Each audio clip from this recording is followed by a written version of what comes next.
actually moving from Ukraine, my dad came home one night and he said, "We're going." I said, "Where?" He said, "We're going to the States, and we have few hours. You pack up and we are not coming back." It was just like that. So yeah, exactly. I was 17. I just finished high school. I was, national team athlete. So like for me, life was awesome. I don't want to go anywhere. Welcome in to Menfolk Journeys, the podcast of great conversations with men. I'm your host, Chris Foster, and we're going to explore how we wear this beautiful and confusing mantle of manhood in the 21st century. Look, I get it. In public life, a lot of men are knuckleheads. But in private life, we can be thoughtful and we can be reflective if we have the right conversation, if we feel comfortable talking about our story. And we all have a great story to tell. And we can all learn from those stories. We can learn about who we've been, who we are, and who we want to be. And that's why we're going to have this conversation, so we can learn from other men just like us. And in this episode, we're going to talk with my new friend Lyubim. He's got a hero's journey, a true hero's journey, from a heroic adventure from the Ukraine to the U.S., a life in the U.S., into the Olympics as an Olympic hero, and now being a hero to heroes from the Ukrainian war, and serving those folks with honor and dignity and with passion and a heroic dedication to how he can help serve other people. He's an astonishing man. This is a wonderful conversation. I hope you enjoy it. Welcome in to Menfolk Journeys.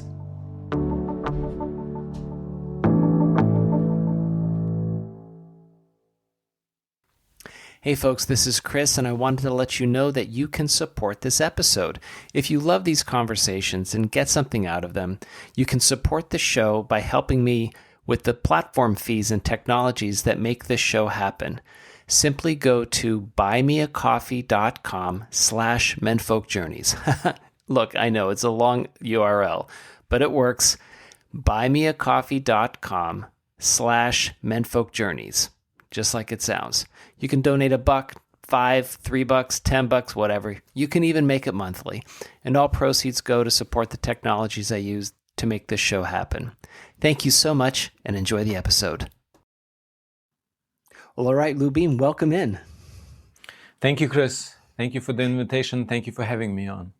Absolutely. So tell us a little bit about yourself. Where should I start? So you said we're actually having this conversation and you're in Turkey, correct? Mm-hmm. Yeah. Yeah. So how did you land in Turkey? We're starting at the end. Okay, we're starting at now. I ended up in Turkey. Actually, I ended up in Turkey. I was working in Ukraine, and it was during COVID, and everything was closed. Like all the countries, you couldn't really go anywhere, and Turkey was one of the first warm places that opened up, and the part of Ukraine, all Ukraine is cold. You get a lot of wind. You get low pressure all the time. It's very much like in the Pacific Northwest.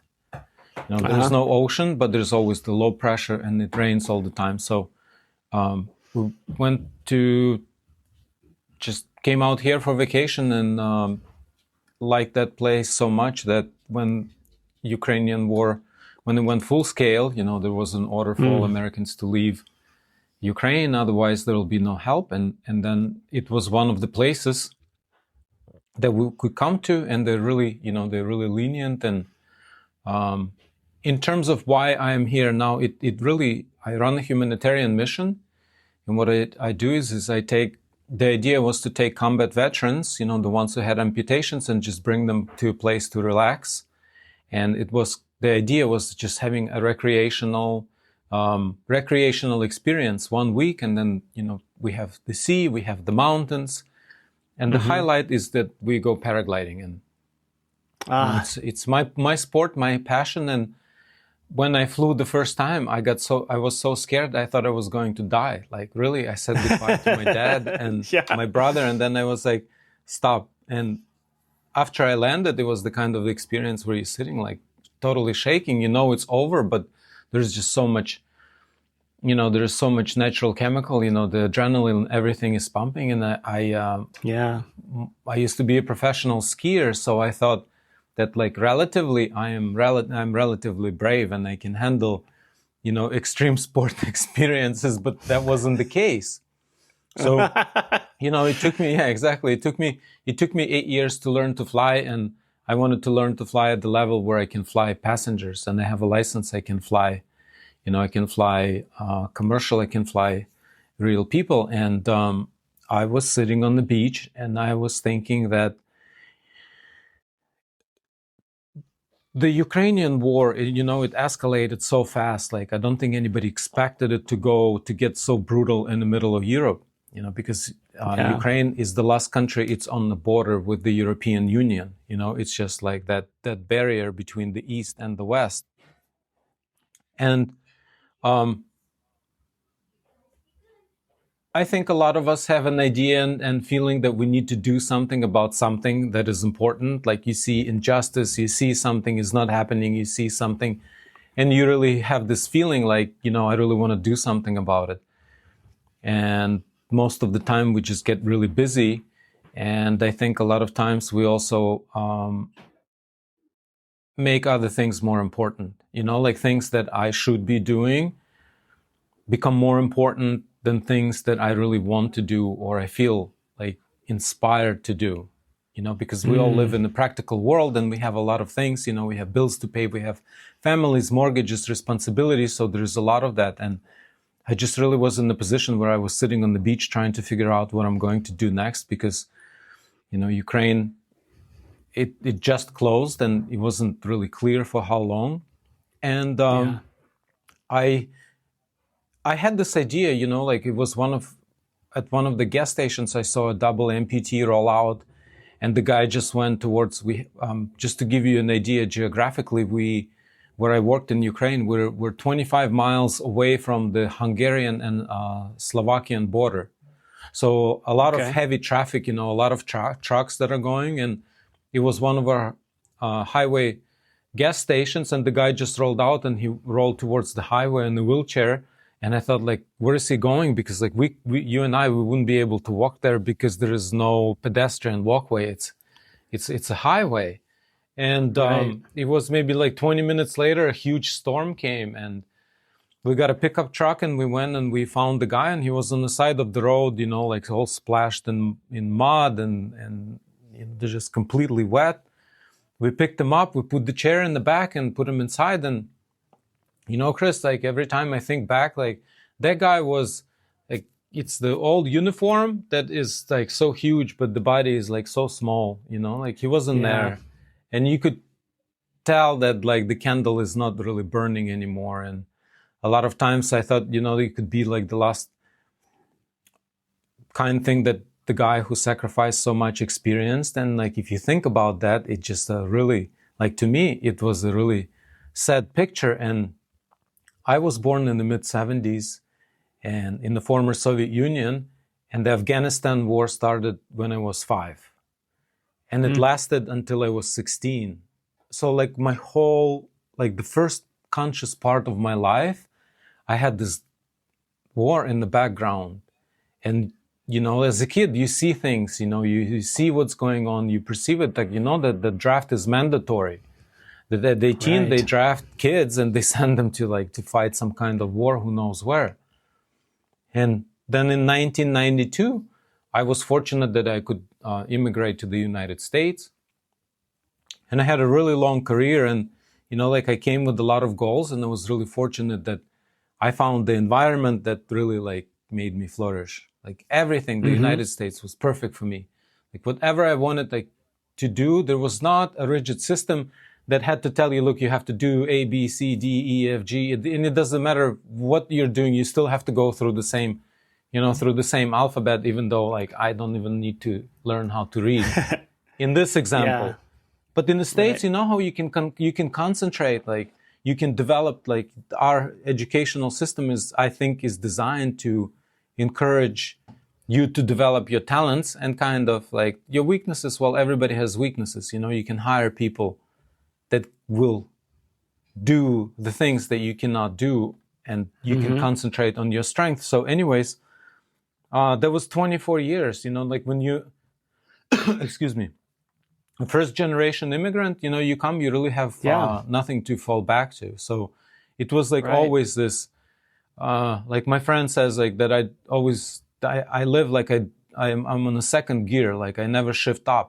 Like I'm on a downshift, and I'm ready to go. And I think it comes from, like coming and understanding that nobody's really going to help you. Like there is no hometown to go to, no parents' house, grandparents, or even friends that you've been friends to. Yeah, there's an interesting line from Sun Tzu in The Art of War, where he says, you get to this place where you burn the boats, and when you burn the boats, it means you can't go home. That means you've got to fight as hard as you can, right, to move ahead. And what I like about your story is coming out to the 90s to America. First of all, it's very brave of you, but also look, my dad moved the whole family, so I'm not going to take the credit for that. I got to give it to my dad. It was really brave of him. It was 3 kids. It was very brave of him, he did right? it, to bring everybody out. That's fantastic. It must have been, though, especially growing up in the 70s in Ukraine, going to America. Lyubim, that must have just been it must have been such a culture shock. It must have been like, someone came into a dark room and opened up the curtains for you, and you were like, oh, here it is. It was like, the funny thing is that, well, I'll tell you what I saw it, and then you tell me what it was like on the other side. As a kid growing up during the Cold War, I imagined that President Reagan is sitting in the White House, and he has this red button, like I imagine he's ready to push the button, and he goes boom, and we are done. That was my view. And the propaganda was really, it was not a joke. Like they collected money for the peace fund, and I was growing up with my grandparents, and it was challenging. Because when people are retired, they're getting a certain pension, and it was always challenging for them. So when they collected these like small numbers, it was like 1 or 3 rubles. Like to them, it was always a big deal. And like I remember asking my grandmother, like, where's the money going? And she explained to me that they're going to use that money, and they're gonna buy weapons, and then they're gonna go and kill people. And like I was like a kid, I was like, what?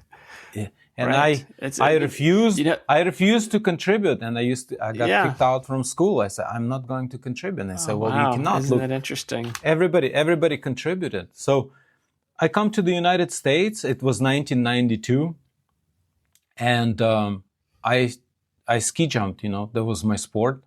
And actually, moving from Ukraine, my dad came home one night and he said, we're going.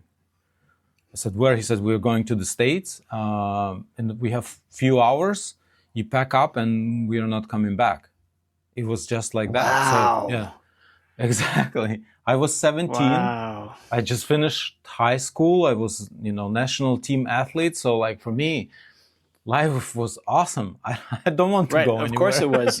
Were you thinking that you'd be on the Olympic team? I made that decision when I was 12.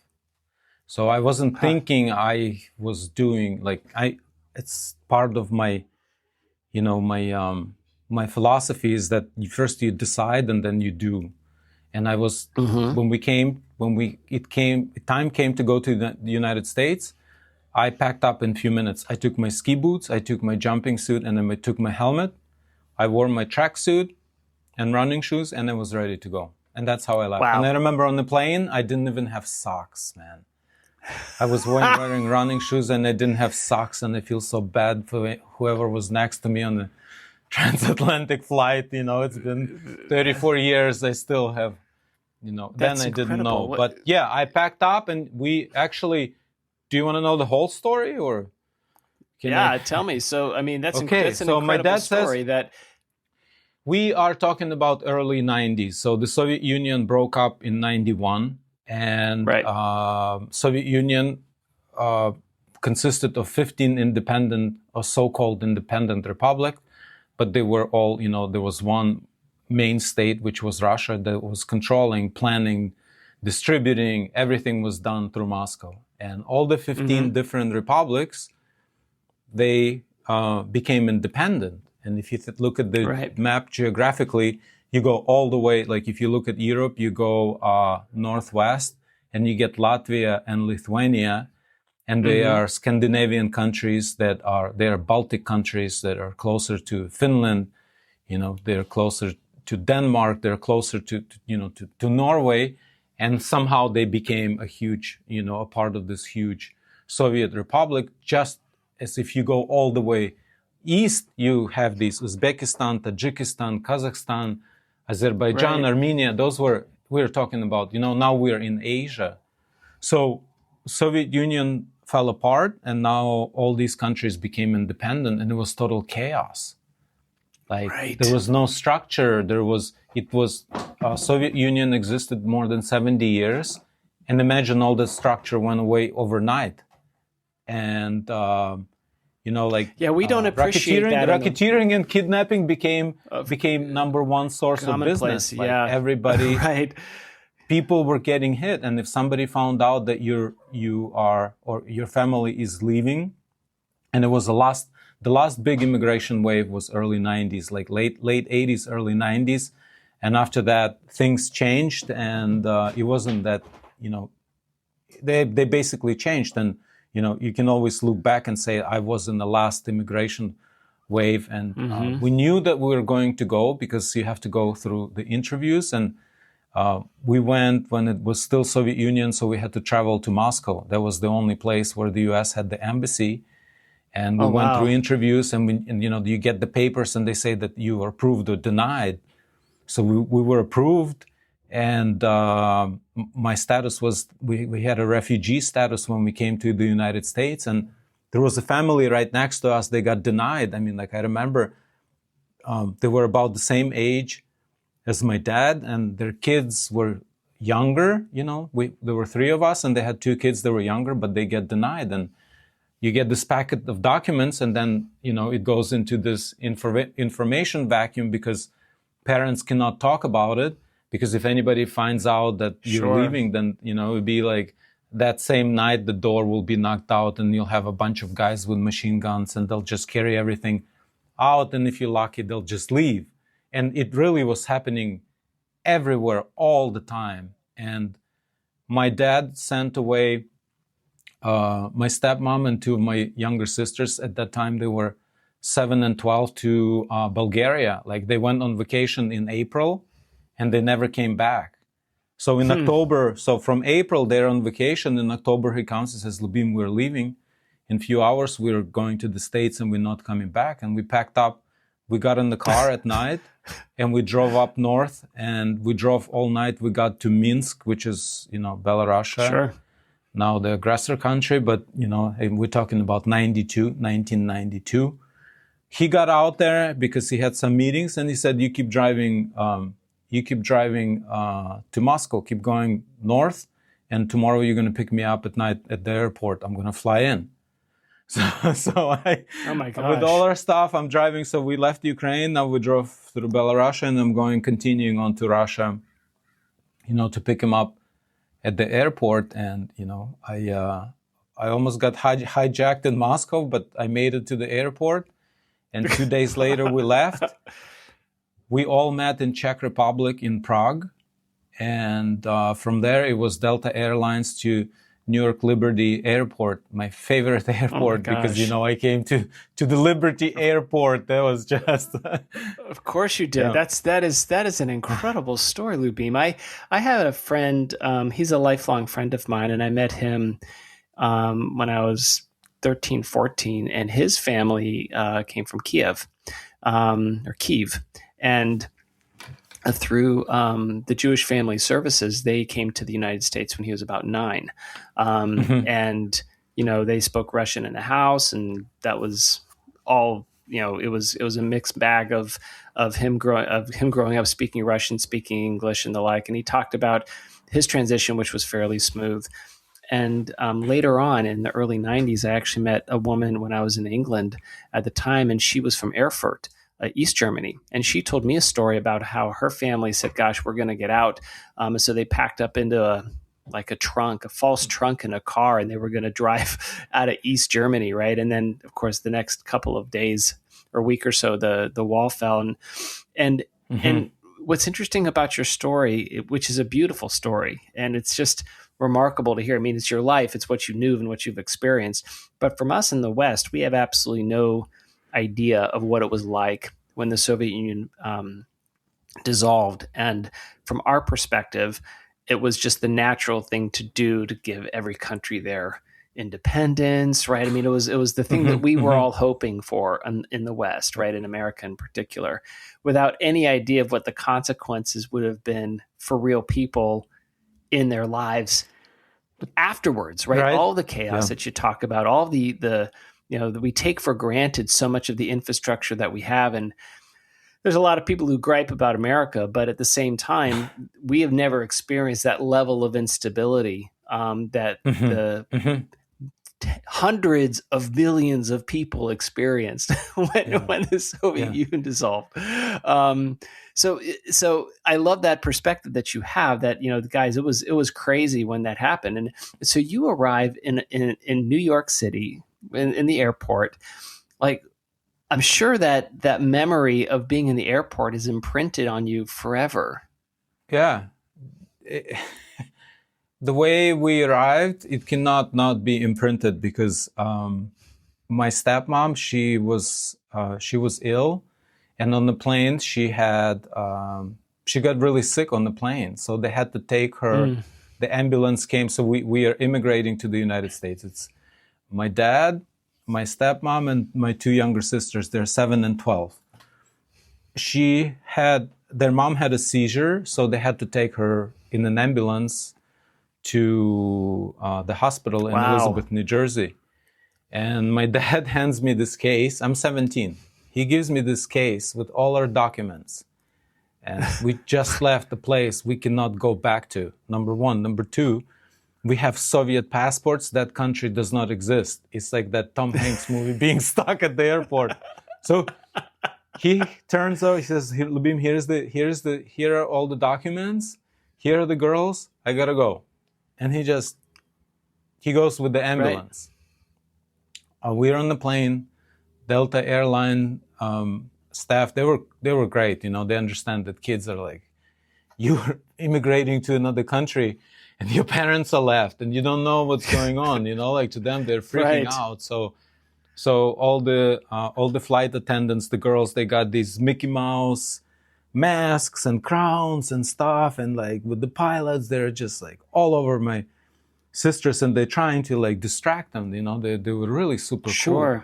And then the immigration officers, they came on board and they processed our documents on board. Like, the kids were busy, and I had to go through the immigration process for the whole family, because I had this suitcase with the documents. With all the documents. They processed us.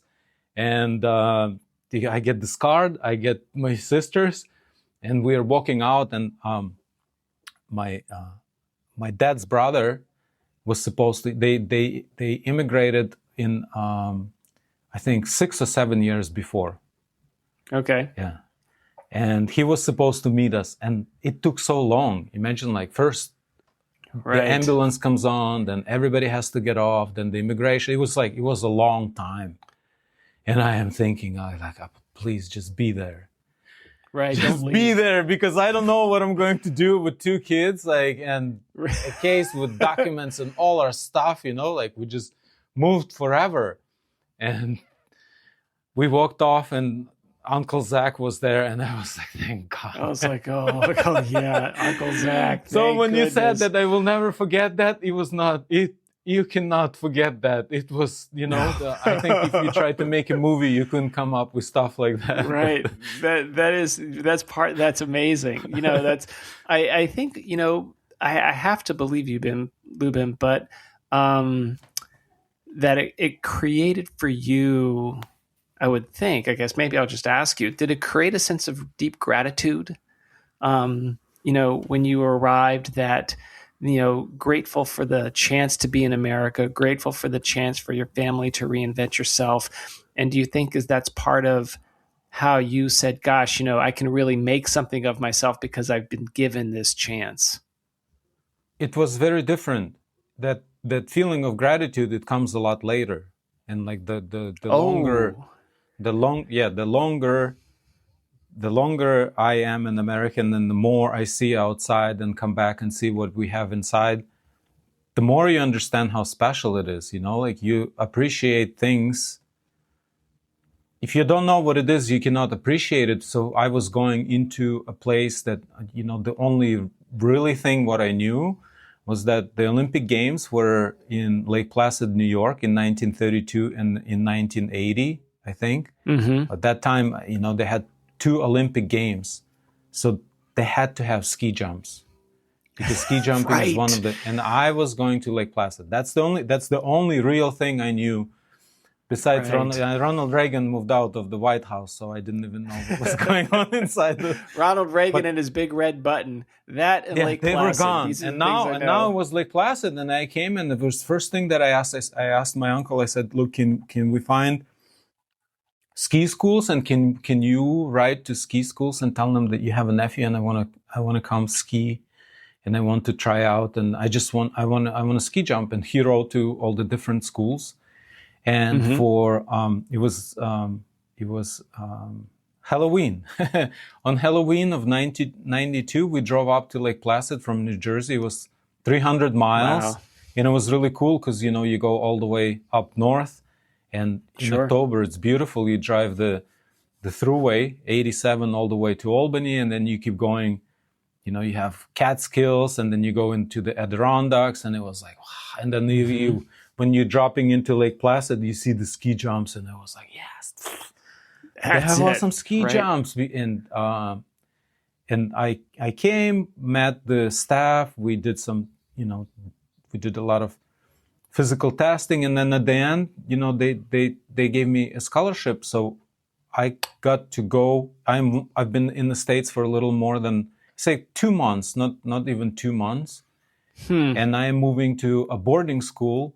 And I say, like, one of my classmates, his last name is on beer cans in America.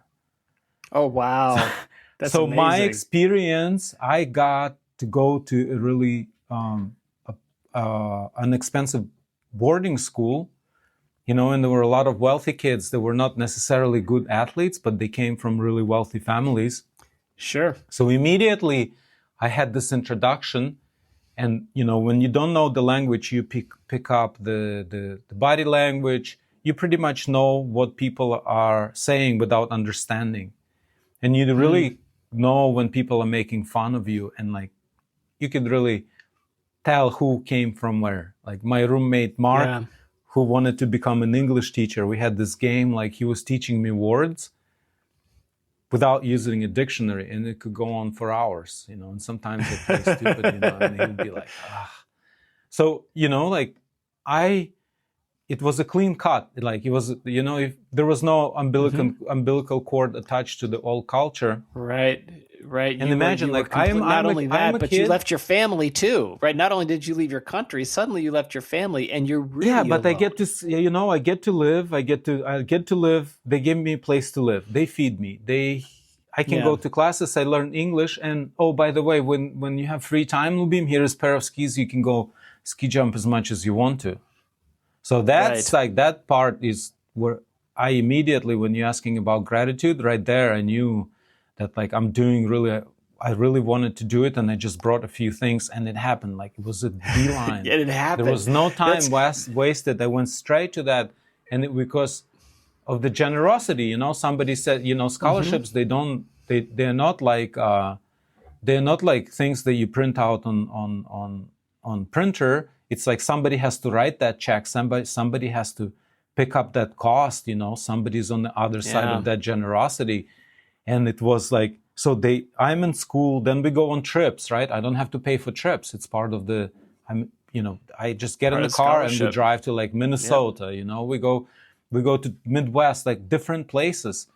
And it was just like so awesome. Like everyone was just so great. And I really immediately, I was like, I'm learning the language. Nobody made me do stuff that I didn't want to do. And like academically, like I really needed to learn the language. And they said that you can take all the languages. Say, oh, by the way, if you really want to learn English fast, take German class, because when you're studying 2 languages, you learn faster. Oh, yeah. I don't know if it was the truth or not, but like I really I got lucky that I think like the first impression is a big deal. But for me, that first impression, that generosity repeated for like all the way. All the way. You know, it's interesting never too, stopped. because it never stopped, right? And what happens, I think, especially when you're younger and you have those impressions, like you said, you get this, for lack of a better phrase, you get a vision of America, right? You get a vision of the country, you get a vision of the people. Even if it's a small bubble, it's the only bubble you knew, right? If you had gone to a different place in America, you'd have a different experience. But this is the experience you had, where it was scholarship, it was room and board, it was these experiences. And your first experience with America was really the generosity of America. That's really interesting. It's very true, yeah. And that's how I see it. I'd say, when somebody asks me to describe Americans, I say, like very generous. Very generous, and I think that is, we don't give ourselves enough credit as Americans that's kind of an ethos that we have. And I think what I take away from that is looking at our country through someone else's perspective is so helpful, because, sometimes we get caught up in some things about kind of who we are and who we're not. And for you, like, to describe this country as being generous and to affording opportunity. And early in our conversation, Lyubim, you said, this is the one place where you can go where there weren't constraints, right? There's no bureaucracy. Like, you can be the person you want to be. You can explore the talents that you have. You can lean into your strengths. And this is a place where you can create the life that you want because of that. And I think that that's a really beautiful perspective of living in America. Mm-hmm. Chris, there is one thing that when you're saying like somebody's perspective of Americans, like I'm an American and I'm giving you perspective of somebody who was an immigrant who came to America and became an American. And I don't think once you get a passport, you may be an American citizen, but you're not an American, because to become an American, you really, first of all, need to understand the culture and you have to assimilate, and you become that or not. Do you know what I mean? Yeah. It's the culture that you accept. It's not just, there are a lot of people that have a US passport, but they will never know what it is to be an American. And to them, the Native Americans will always be some kind of strange people, even though they hold the same passport. And as an immigrant, I see that all the time. It's just like, I am really lucky that I got, separated and I got submerged and I got to see early on, and I wanted to become, part of this wonderful culture. Like I was saying, we would go on trips and I would stay with families because, right. If there are other jumpers, other skiers, they're all from all over the place. And when you go for competitions, you just stay at somebody else's place. And I got to see, when you stay there like 2, 3, 4 days, you see the life. It's not like when you go for dinner and somebody meets you at dinner and it's like official, you get to see a certain part of a culture. But when you live with people, when what they do, you hang out, you watch movies with them at night, they tell you about how it was, like kids telling you about how they grew up. And, it's like, to me, it was really awesome. And I think one of the things that, it's like taking things for granted because you don't really know what else is out there. Like if you live in the States and you have some problems and you're complaining that something is not working out, then maybe it's time to take a trip and see how people live in other parts of the world, because you will say, you know what, I have no issues. I am just, duct taping my... Right. I will never say a word until I have all I wanted to have. And We have I like that. really Duct tape my mouth. I just spoke with a gentleman recently, just this week. I love that. That's awesome. And Please don't quote that out of context, man. No, I get you. No, I get you. Understood. And he he was in West Point. I went to the Army, and he was led an infantry patrols in Iraq. And he said, we have no idea the kind of poverty that exists in Iraq, right? People are day laborers, are living in huts made of straw and mud, and that's like where they live in the day to do their labor. He said, we have no idea what that's like. And so that sense of perspective is something that's really hard for us to get. And I appreciate you sharing your perspective with us and your immigrant story, because it's a beautiful immigrant story. And then what happens is that you roll that time forward and you assimilate into American culture, feel like you're an American, be a part of to be a part of the American experiment, right? The grand American experiment. I've got a funny question for you though, Lyubim. I've never met anybody who did a ski jump. It looks unbelievably dangerous. The only time most anybody watches ski jump is during the Olympics, right? And you see these guys go up and they're in the air, they're cruising. I mean, and they're literally flying, trying to hold their body shape to get as much distance as possible. That must be an unbelievable experience. To pick up the speed to go down the hill, that curve is coming. And then when you jump, to literally be airborne for 5, 10, 15 seconds. What is that like? First of all, we don't go that far, but it really sure looks far. Flying, so you're flying. There's some the feelings are different. It seems from the outside like it's all the same, but they feel different. And sometimes you can feel you flying like forever. Sometimes you just straighten your legs and it's like you already passed the whole hill and it's time to bail out because there's nowhere to go. And sometimes you're just going and going, but it's an extreme sport. And, going head forward 60 miles an hour is against self-preservation. So, you really have to, retrain your mind and retrain it. Look, it was like this. My dad told me any sport by cycling. Okay. He said, you can do any sport, but you cannot cycle. And I wanted to ride bikes. That's all I wanted to do. That's so hilarious. I joined the ski club. I'm skiing. And I had this Nazi coach that she was just really a Nazi who made everything possible that, that kids who are not her kind and not her own, she did everything that we would leave.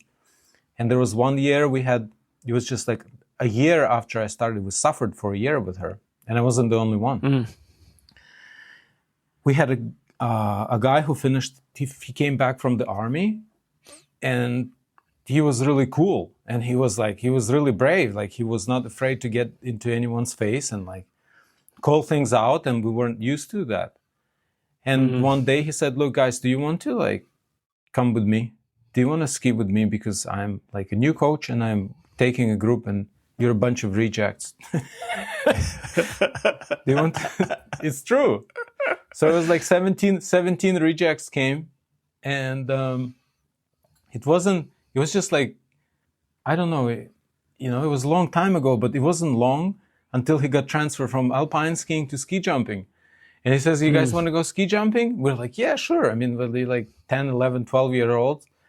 When the course is off, we are alpine skiers, we're hitting gates. But when they remove gates, we're jumping. Our natural thing is jump off something. So we went and there was a small hill. We were jumping on a small hill. And by the end of the day, I had my first broken arm. So my dad shows up at the hospital. And he says, what happened here? He said, what the heck? And my coach says, yeah, we were jumping. He says, what? Jumping of what? You guys are alpine skiers. He's like, no, we actually switched. We're going to ski jump. And he looks at me. He's like, what is going on, Lyubim? And I said, look, Dad, You said any sport but cycling. This is not cycling. Any sport but cycling. This is it. And I stayed with ski jumping. That was the last conversation in the hospital. That is so funny. Day one. Awesome. Yeah, it was day one. Day one, you were in it. You know, and it's a thing though where I have to believe that there's a social component because you're with other skiers, but there is I think it seems to be like a sport of real isolation. Like it's in your mind and you are the only one doing this. It's a very solitary sport. Do you feel that? It's a very solitary sport, for sure. And because there are not so many people that are doing it, it was very rare when you have crowd and you had to wait at the top of the hill. And most of the time, you just walk up to the top of the hill, you put your skis down, you sit and you look down, and there's nobody, nothing around. Nobody's talking to you. It's not, we do talk, we do socialize, but if you're concentrating, nobody's going to start talking to you. If there are a few people at the top of the hill, you don't have to be a part of that conversation. And, if you think about how fast you need to hit the takeoff, like you're coming at full speed at the takeoff and you just have this fraction. So you have to train your mind to do it automatically. This is the whole thing about all the sports to do it automatically, but with the sport where it's like milliseconds and, you could be, if you're early, you're not flying anywhere because you will just sink. If you're too late, then your skis will come up second half. They will just come up so much. You get a lot of force. And then, so you have to hit it right on time and you have to hit it the right way. It's very solitary. From a body control perspective, I just think that's remarkable, right? Because you're going down so quickly, you're bent over, and you have to anticipate where the lip is for the takeoff. And at that moment, push and extend your legs so you get the maximum push at the maximum moment, right? At the right moment.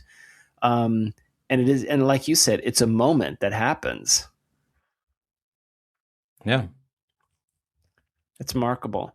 When you started to do this and in America, did you find a cohort and a group of people that have, you've kept in touch with that are still friends? I moved so many times that I don't really keep up with many people in the States. It's just one of the things the way that happens is that I was paragliding and my phone flew out of my pocket. And then I was trying to call T-Mobile and ask them for a new card. But the thing is that if you lose your phone, you have to go into T-Mobile store in the United States. And I'm not in the United States. And then I forgot my wallet in the rental car in Munich. And they sent my driver's license with my cards, with everything. They said, it's on the plane going to the States. And then they're going to mail it to you at home. But I think what they do is they just destroy everything because nothing showed up. So I don't have a phone. I don't have a card. I don't have a driver's license. And with time, like life just, email and all the social, I left in 2015. The social media was not really prevalent. Sure. But I'll tell you this thing, I'm old school. So all the friends that I made a long time ago, if I don't see them for a year or 5 or 10, it's like this year was the first year that I went back to the States and I went to Denver, and it was really nice to. Oh, great. To be able, pick up the phone after such a long time, and like all the people that are attorneys, CPAs, and people who I knew personally, they were like, oh yeah, cool, let's meet up. So.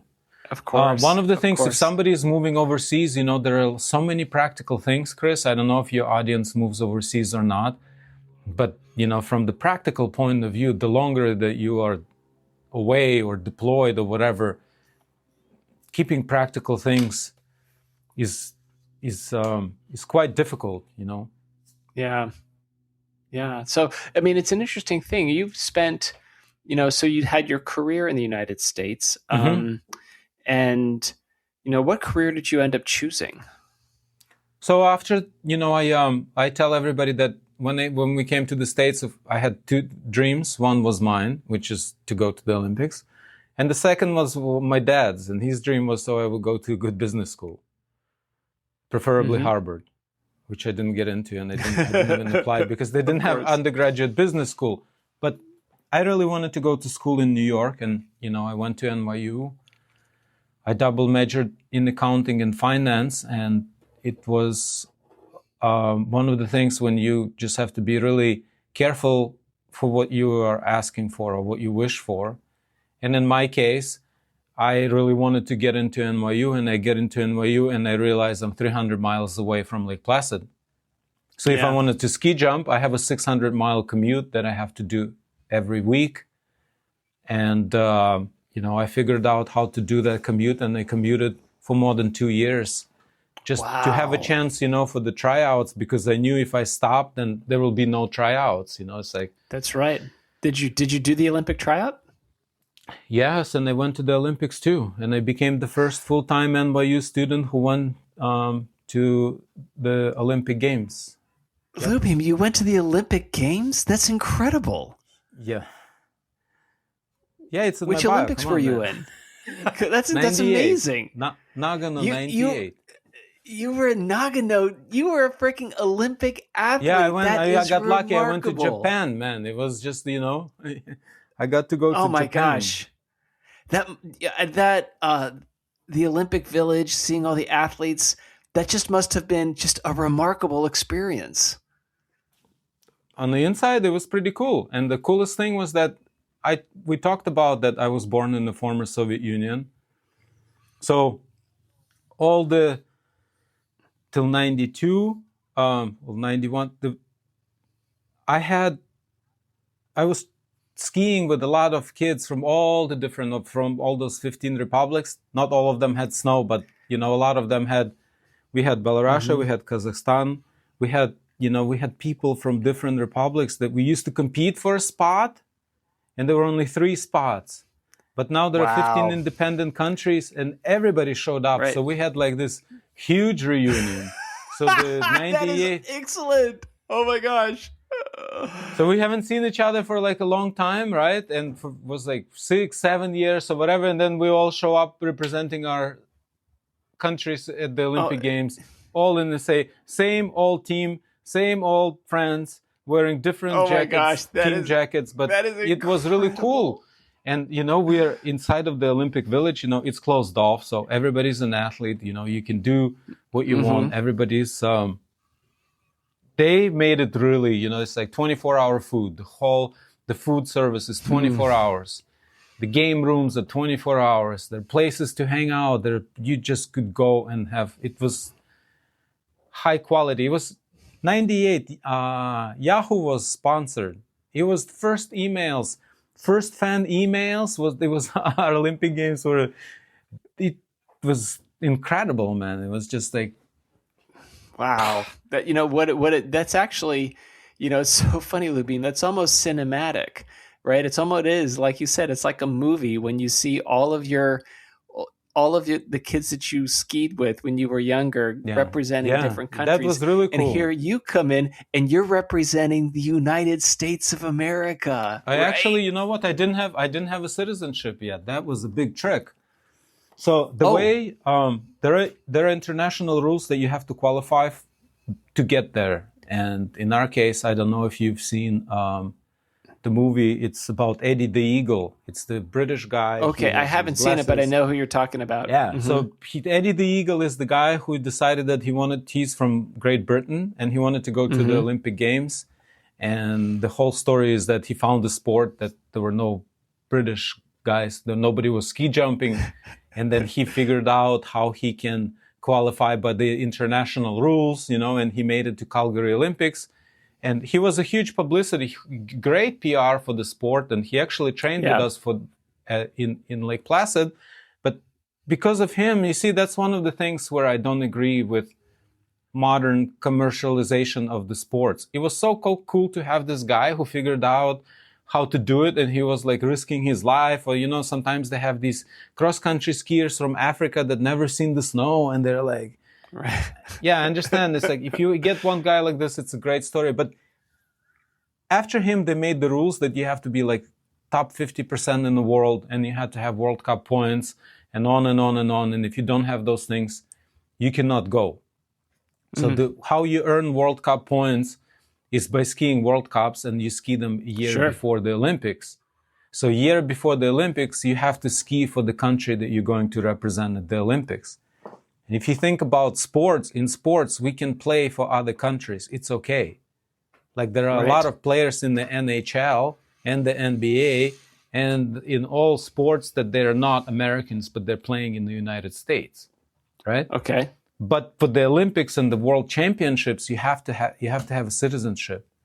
And for me, I was eligible to apply in '97, in October or November, and it was just a few months before the Olympics.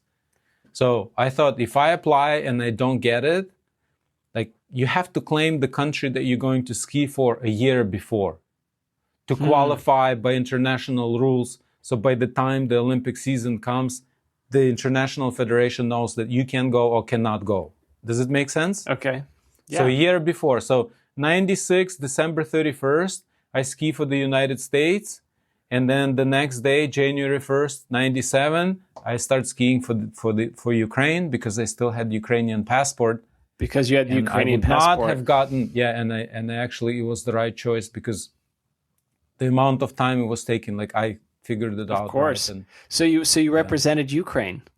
Yeah, I went back. Actually, I lived in the States from '92 till beginning of '98. End of '97, I packed up and I had to go and qualify with be with that team. And it was an experience on its own. Imagine you live in another country, and then you go back to your birth country to take a spot of a guy who's going to stay there, and you're going to leave. So that creates a lot of friction within the team. We'll be right back.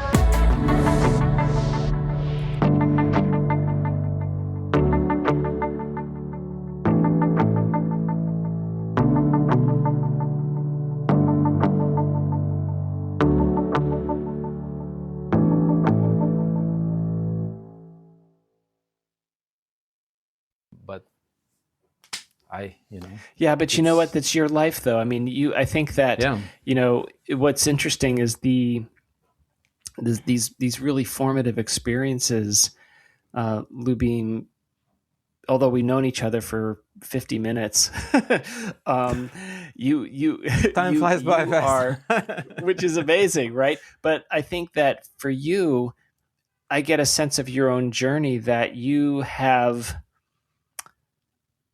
I don't know, you've embraced this idea that you can make your own life, that it's a life that you don't have to follow anyone else's guidelines, that you don't have to toe a line, that you can decide what you want to do, right? And when you guys came to the United States, I know that your dad did that for you, but suddenly you're here and suddenly you have, you unfold into a life that is part of the boarding school, but then you're like, okay, this is the choice that I'm going to be making. And I can choose to live in the United States, even though if I choose to, play for Ukraine or compete with Ukraine, that you wanted to make that conscious choice of, no, I'm coming back. I'm going to finish my degree at NYU. I'm going to be an American, and that's my choice, and I'm going to live that way. Look, it's the only option I had, And I said, my sport I wasn't playing chess. Chess is an extremely difficult sport psychologically. But 4 years in ski jumping, First of all, I was in school in New York, and it was, doing that commute. I would have done it, when I decided I'm going to the Olympics. So I've missed '98. I would try for 2002 and then probably for 2006. So I'm really grateful that everything worked out the way it worked out. It did. And I was able, and the goal was to go, okay? Just to put things in perspective. We are dancing around one very important point, and if anybody's listening, I made a decision to go to the Olympics when I was 12. So everything that came after that was me doing what I had to do. I would love to make an emphasis on the fact that I really think that it takes as much energy to think that you're going to do something in your mind, like something that is really important, and actually doing it.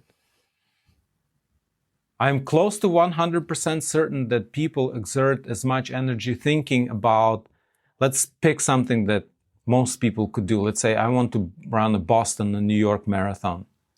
It's within the reach even for people who are right now, 300 pounds and cannot walk around the block.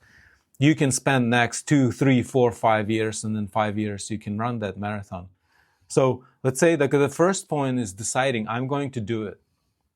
And then you will know like what is the next thing that you need to do in order to run that marathon. It's not waking up next morning and thinking, will I do it? Should I do it? Should I not do it? Like that is done, there is no room for that. So next thing, you need running shoes and you need to put them on and get outside. And then once you do that, then you'll know the next step. So I'm saying you make a decision and then you just take one step. And then once you finish with that one step, you will see the next one. And you really don't need to overwhelm yourself with knowing like this whole plan. I don't know if you see this a lot, Chris, but people make these amazing plans about a business, for example, like starting a business or doing something, and they plan it so long and so carefully that it almost seems like it's a domino, like you build them and then you like push one and they all fall into place when in reality, it's not like that. So like you don't really need to know all the dominoes and all the steps. You just need to know that you're going to get whatever you want. If somebody is really depressed and you need to rebuild the business and the relationship, the first thing that you have to decide is that I'm going to do it. And like I have this thing, I call it an unconditional decision. I will get it done no matter what it takes and no matter how long it takes.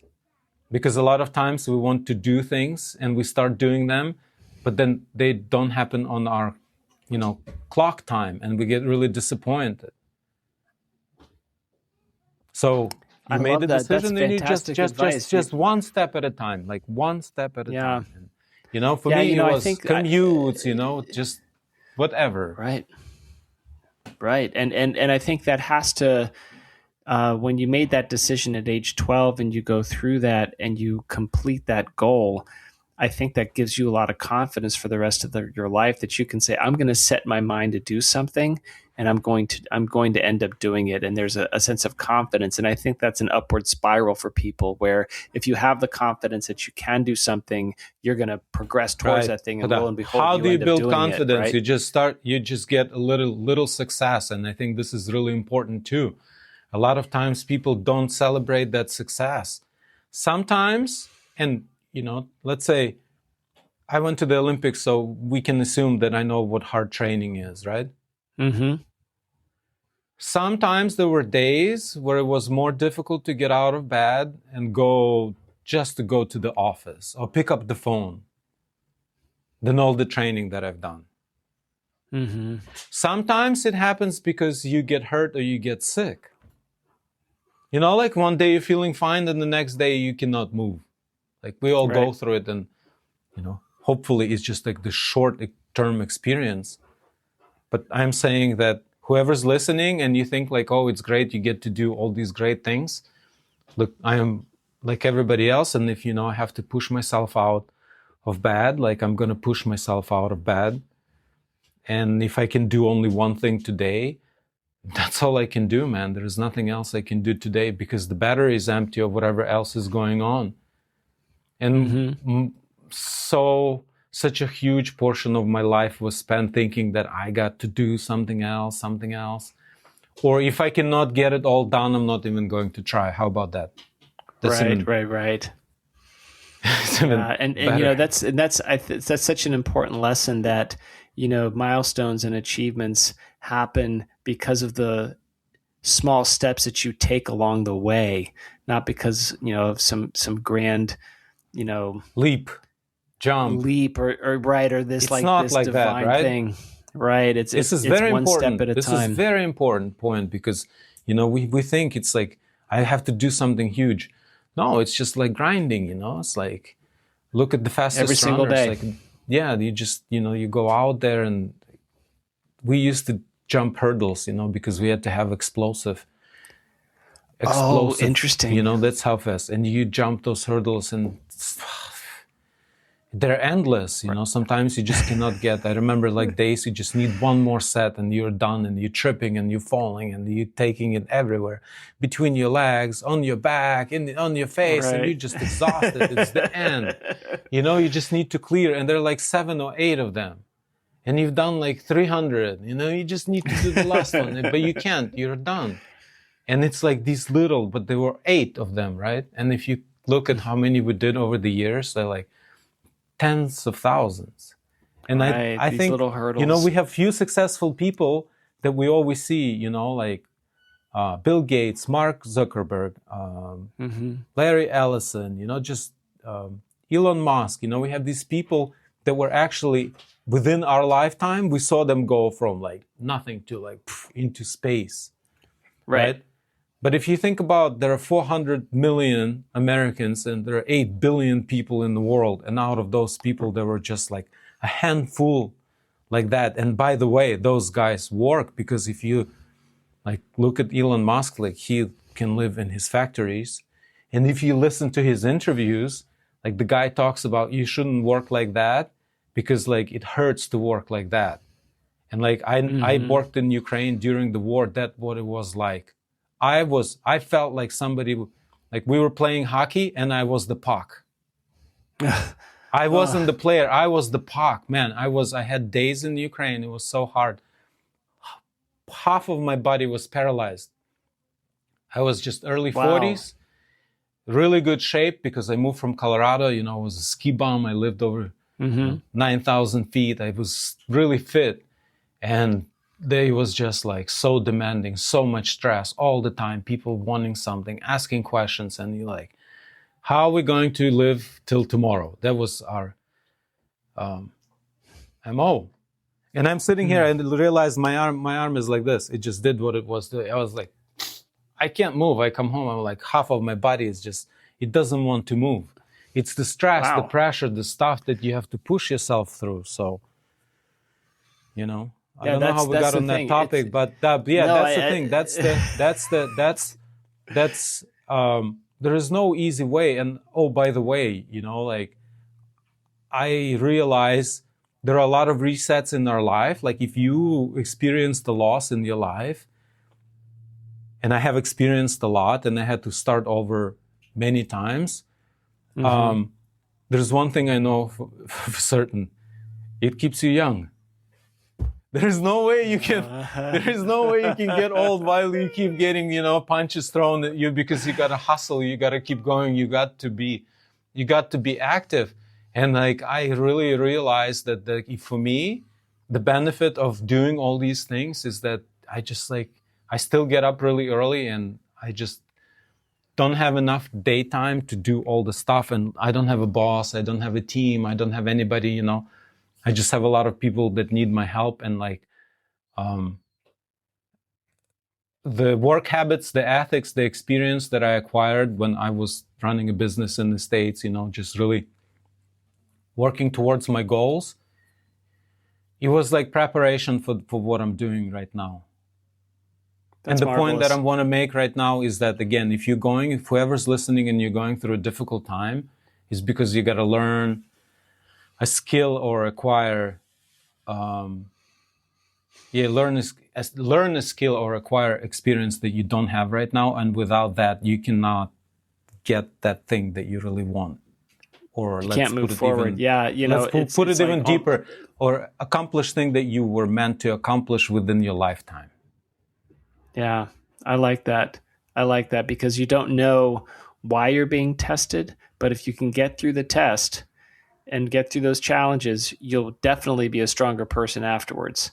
And who knows, maybe it's because of the test that you become the person that you are going to be next. I'm sure you're thinking about right now many difficult situations in your life and how hard they were then, because I saw your face changed, you know. I don't know what you thought about, but it's like when you're going through stuff, it's so hard. You're thinking, why the hell is this happening to me? Please be done. Then 10 years later, you look back and you're saying, oh, wow. I don't need to repeat it now because we already went through it. And 10 years ago, it was on a little scale, but I know. I went through that stuff. Yeah, and you can get through it again. So Lyubim, right now, the work you're doing for Wings for Heroes is bringing, especially folks from Ukraine who are going through this devastating war, bringing them in, helping them with rehabilitation, helping them do some sense of recovery, some semblance of, kind of getting to a place of, maybe you cannot call it serenity, but a place of escape where they can, be a part of something bigger than just the war itself. What have there's so You many hit it. stories. You're very close. So first of all, I created the place. Like if you think about military, right? You are a small unit in something that is bigger than you. So you always know where you are. And there are a lot of people around you that are on the same page 100% all the time. That you always moving together with other people. You have this unity, you have that camaraderie. I think one of the big issues is that when a soldier becomes a veteran is that loss of that camaraderie, loss of people. And, it's all about the people, the experiences.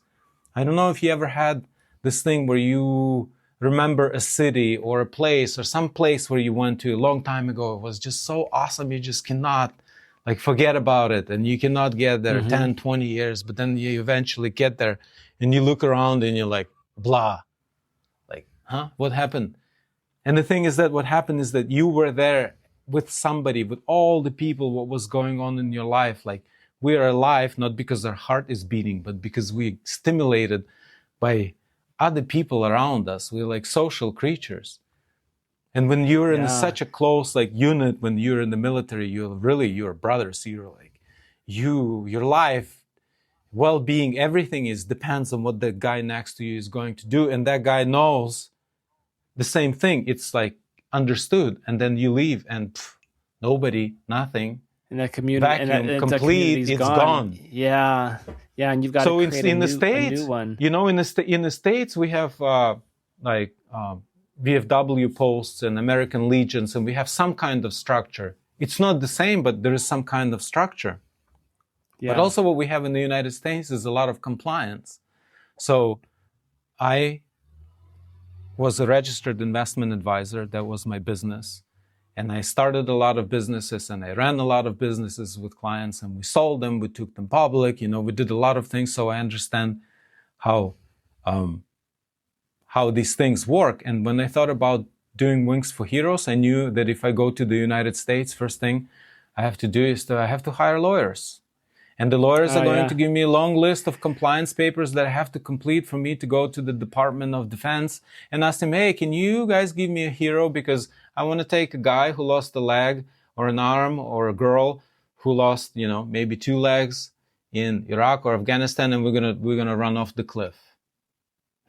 It's not going to happen in the United States. That's not going to happen. But, because that was the idea. It's never going to happen. I'll just finish the, Chris, I did it where I could do it because there's zero compliance.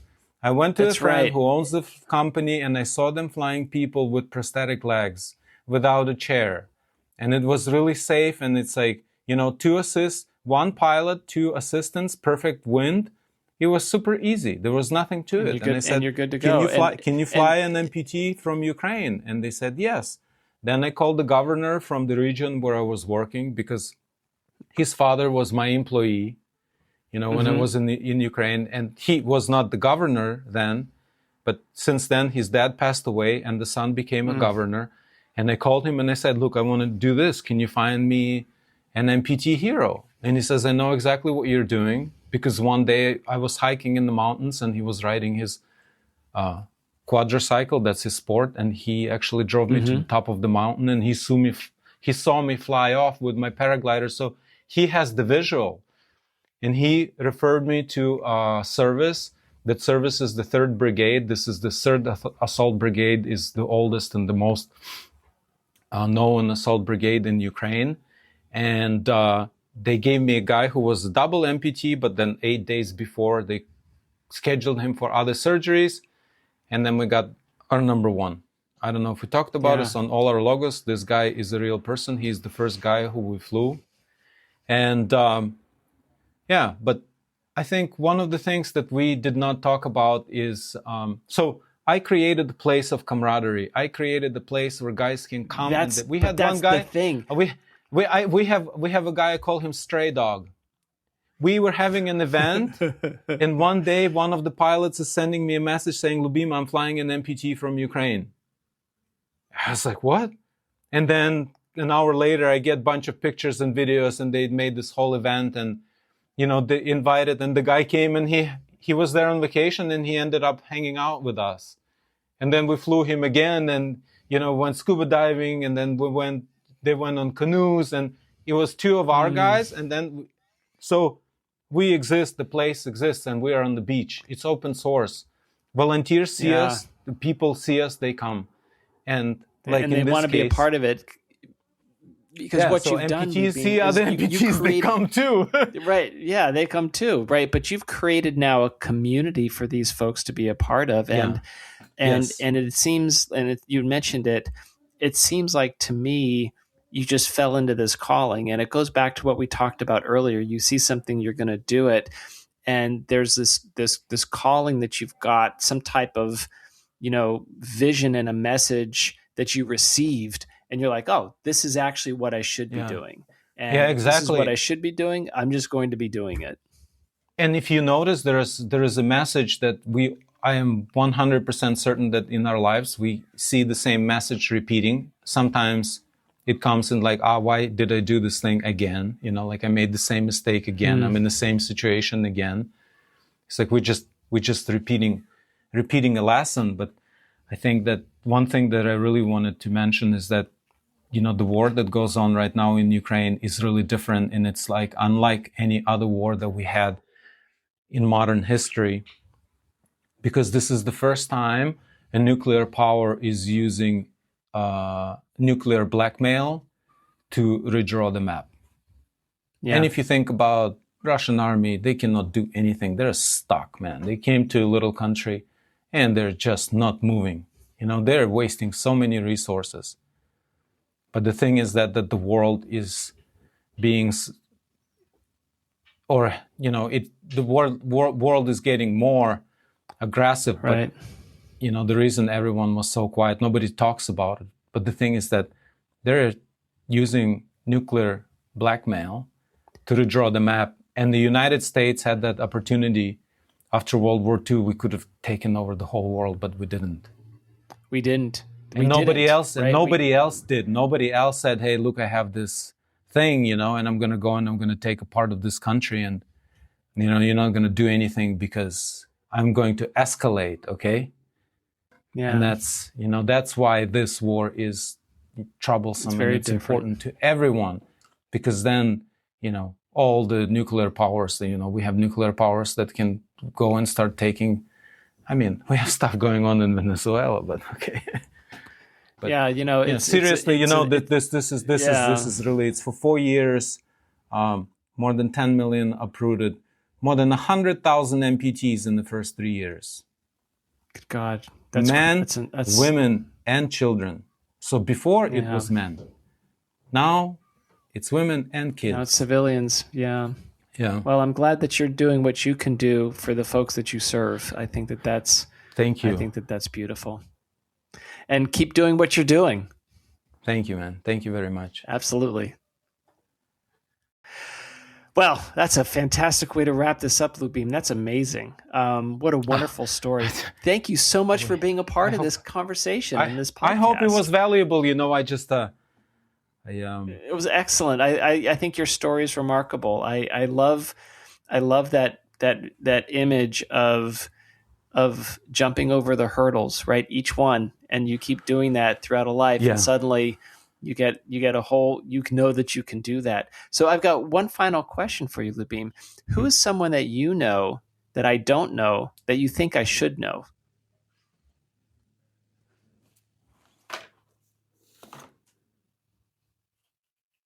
Do you know Scott DeLuzio? I do not. I just read this awesome book. I don't know if you can see it. I use blur. It's called Surviving Son. Okay. I will absolutely check that out. He has his, I don't know if he's a guest, but he has his podcast. I'm not sure if he's a guest, but this is such a cool book. It's, he lost him and his brother were both in Afghanistan, and his brother got killed. And he wrote this book about the experience and, then dealing with emotional issues, with all the things that he had to deal with, and it's pretty cool. He has a phone. Actually, I'm going on his podcast soon, but this is I think you want to read that book because it's a really different perspective. It's like a perspective. He lost his brother. I don't know what to say. Yeah. And he found the strength to put it in writing, and I think he's doing a lot of work to help veterans. So, he's on my desk, and that's one of the people that, his name's Scott Deluzio, and he's on Podmatch. So, yeah, he's on. All right, Podmatch. I will try to find him. Well, Lyubim, you're amazing. I really appreciate you being here and sharing your story. Thank you for inviting me, Chris. Of course, and I hope we get to keep in touch. Of course. Let's Excellent. do that. All righty. Thank you, my friend. Have a great evening. You too. See you. Bye-bye. Bye.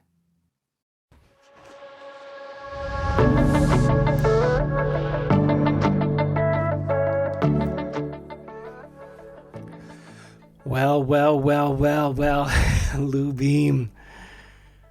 I was just graduating college when his dad said, okay, we're leaving for the U.S. in a couple of hours. Pack what you can. We're going. We're out. And you're going to start a new life in a brand new place, knowing nobody, and completely changing the trajectory of your life. And we're leaving right now. So off he goes. And what I love is that he kept his dedication to his ski jumping. I mean, it's really niche interest, but it's crazy. I've never met an Olympic athlete before. Not just a Olympic athlete, but a ski jumper, right? How amazing is that? And his dedication to that, taking us through his life and then arcing towards back to home, right? It's interesting how it comes full circle. So what did I learn from Lyubim? I've learned that the hero's journey comes in many different fashions and ways, but you can have a heroic adventure in your whole life, and you can be a hero every day. Lyubim is a hero every day to those heroes from the Ukrainian war. And he decided that he was going to go back and serve his country in a beautiful way by serving the people of the country in a way that they could need it. I just think, his choice of how he led his life is just absolutely remarkable. It's a journey like no other from anyone I've ever talked with. And so I hope you enjoyed his journey and think about your journey too. How can you be a hero every single day? Well, I hope you enjoy the podcast. Tell other folks about it. I'd love you to share the word and maybe even be a guest. Visit menfolkjourneys.com. I'd love to have a yik yak with you. Thank you for listening. Word bid Falarid.